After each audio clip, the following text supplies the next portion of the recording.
Hello mga bossing, ayan. Meron tayong itatry ngayon na application para sa keyboard natin. Actually, bili ko siya for $17 and ang application niya is 60 reals lang pag pinanood yung application. Kailangan lang natin guys, kung iPhone user kayo, ito meron kayong ganitong cable, may audio out and USB reader. Kasi ito ang kailangan natin, kable, parang printer cable lang papunta sa ating controller. In my case, ang gamit ko is XPS 10. Imbis na bumili ako ng bagong keyboard, parang nakita ko itong application na ito. Parang gusto ko muna siyang i-explore. At least mura lang, di ba? Wala pang $50. So, ito lang ang kailangan ko. And ang gamit ko is my iPhone 12 Pro Max. Ito yung application. Nakita nyo ba? Ito. Ayan. Yung parang letter A na yan. I-download ko na siya. Pag binuksan natin, ito ang makikita mo. Ayan, diba?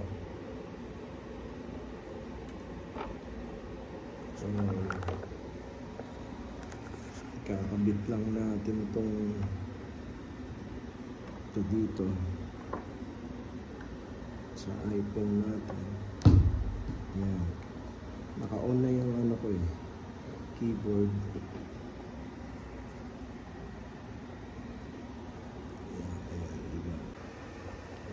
This is it guys, nakakonect na ang aking, yung pinakita ko sa inyo kanina na adapter, nakakonect na siya sa iPhone ko. And ito yung meron na kasi akong mga na-download na mga kailangan kong patches, kaya sinave ko na siya, ilo-load ko na lang siya. Yan. Loading. Yun, ito yung mga kailangan ko lang na tunog. Yan.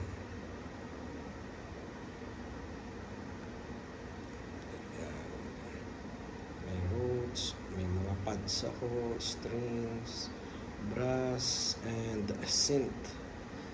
Pag pumunta ka dito, ipapakita niya sa iyo yan. Lahat ng mga dinownload mo, naka-arrange yan.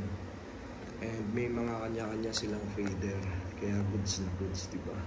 Pag in-engage ko to, ayan, ito na yan guys. May tunog na yan. Naka-line out na kasi tayo. Naka-line out na yan sa amplifier ko. Or kung nasa gig ka, pwede mo i-diretso na yan sa mixer. Na-try ko siya kahapon sa gig ko kagabi. Ito pa isang piano, Steinway. Ayan, diba?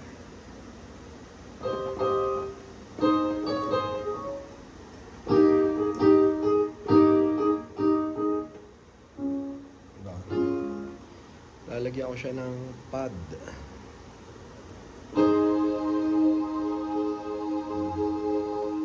Babaan lang natin konti. Diba? Meron na siya.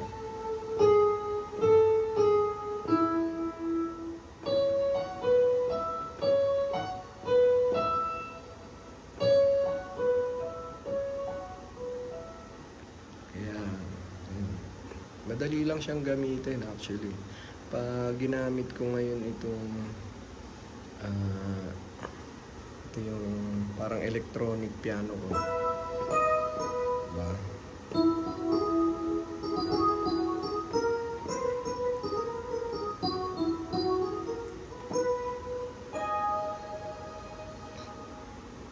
Lagyan natin siya ng strings.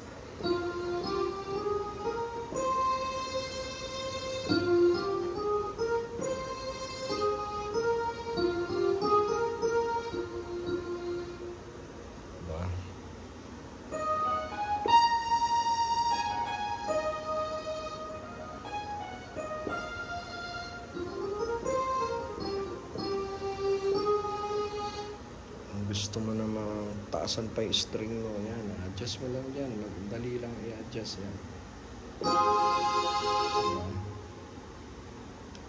Gusto mo, ito yung ano ko, brass.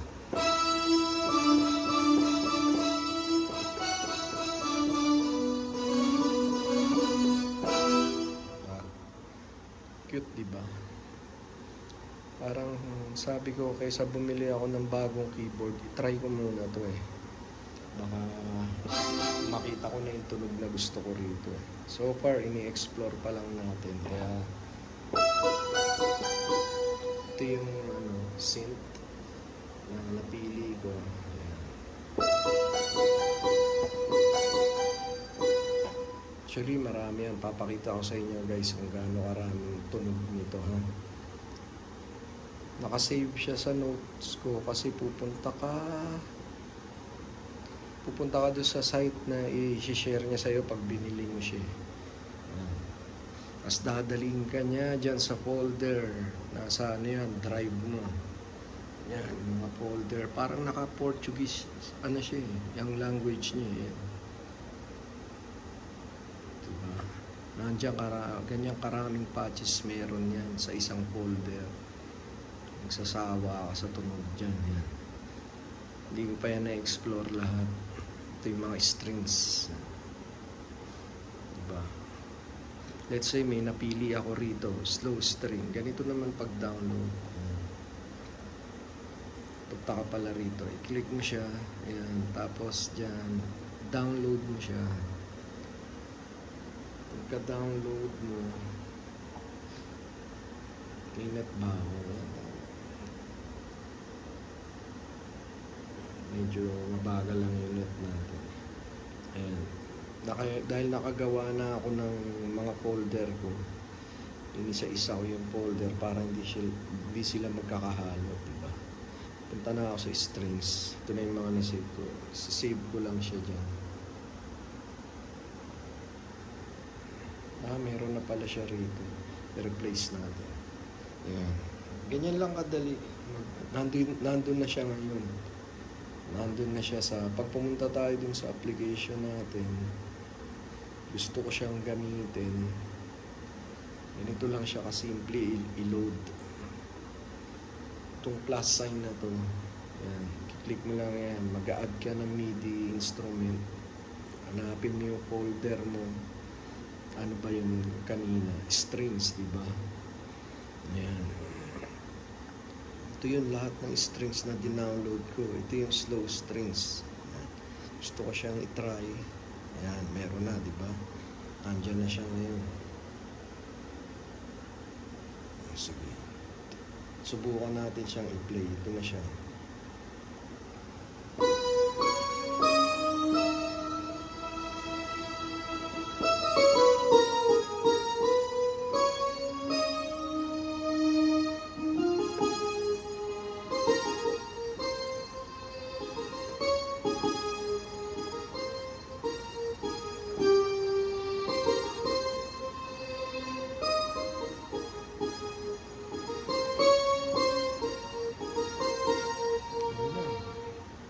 Bali, ang naka-on sa akin, synth, yan, warm pad, gamitin natin siya sa piano.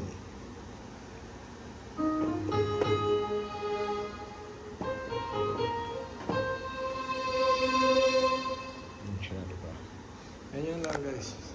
And kung nagustuhan nyo itong video na to at interesado rin kayong mag-avail nito, ganyan lang kadali siya i-setup. Makikita nyo yan, actually dumadaan yan sa mga wall nyo minsan sa Facebook eh.